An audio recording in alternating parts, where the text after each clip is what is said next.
হাঁস রান্না করব, তাই নারকেলের প্রয়োজন। ঘরে তো নারকেল নেই, একটা নারকেল আছে, পানি ঝোঁকে না, ভাবছিলাম এটা পচে গেছে। এখন কেটে দেখে কি এরকম একটা গাছ হয়েছে। এখন দেখি ভিতরে কি আছে।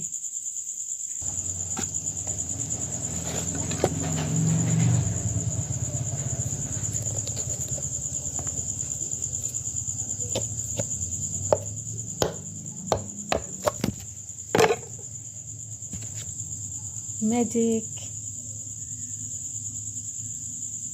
একটু পানি নাই, ভিতরে কত বড় একটা ফোরপা হয়েছে, কিন্তু নারকেলটা পচে নাই।